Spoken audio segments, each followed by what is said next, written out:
justement, face à la rareté des offres d'emploi, certaines femmes décident de créer leur propre entreprise pour les accompagner dans ce projet. Elles peuvent compter sur l'incubateur Guyane Pionnière. Après une antenne ouverte à Kourou, cette pépinière d'entreprise s'étend désormais à Cayenne. Le reportage de Nickerson-Perdius et Flore Vigneron. De l'idée au suivi en passant par la réalisation. Désormais, les entrepreneuses de Guyane disposent d'une nouvelle structure, Guyane Pionnière. Cet incubateur d'entreprise compte à ce jour une 60aine de femmes appelées pionnières. Suzette, 41 ans, fait partie des toutes premières chefs d'entreprise à avoir bénéficié de conseils. Elle gère une société à responsabilité limitée dans l'événementiel et s'occupe de la mise en place de plusieurs manifestations privées et publiques. Faire partie de Guyane Pionnière permet de faire des échanges, d'être entre nous, connaître nos difficultés, savoir comment mettre en place la partie administrative, puisque c'est le gros problème de toutes les femmes qui essayent de créer leur entreprise. Et on essaye vraiment de s'entraider. Aurélie a intégré Guyane Pionnière en janvier dernier, un soutien, une épaule pour cette jeune femme âgée de 24 ans à la tête d'une entreprise de soins esthétiques à domicile. Parmi sa clientèle, les personnes à mobilité réduite.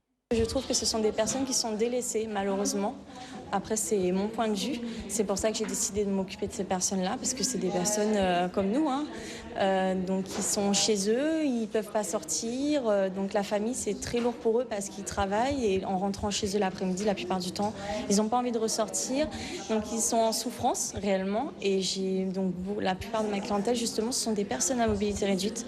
Cet incubateur a vu le jour grâce à cette femme, Valentine Bonifaci. Son objectif, sortir un nombre important de Guyanaises du chômage et inculquer la culture de l'entrepreneuriat. On vise pratiquement toutes les femmes qui veulent nous rejoindre. Mais aujourd'hui, nous en avons 60, dont 10 ont déjà créé leur entreprise et 3 qui créent de l'emploi. Elles sont obligées d'avoir un projet ou bien le projet peut naître même au sein de l'incubateur? Elles peuvent avoir une idée, parce que ça part de l'idée. Une idée, et l'idée, on la structurera pour que ça devienne un projet d'entreprise. Guyane Pionnière fait partie d'un réseau national, Les Pionnières. La présidente et fondatrice de cet organisme était présente à l'inauguration.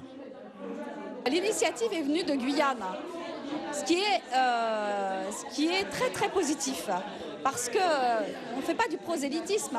Mais en revanche, si un territoire nous dit « nous avons besoin des pionnières », nous, on est vraiment là pour appuyer un projet régional.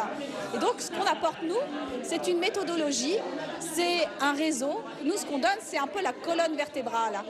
Nombreuses sont les Guyanaises à se lancer dans l'aventure, un signe positif pour le tissu d'entreprises locales, mais aussi pour la vitalité et l'engagement au féminin.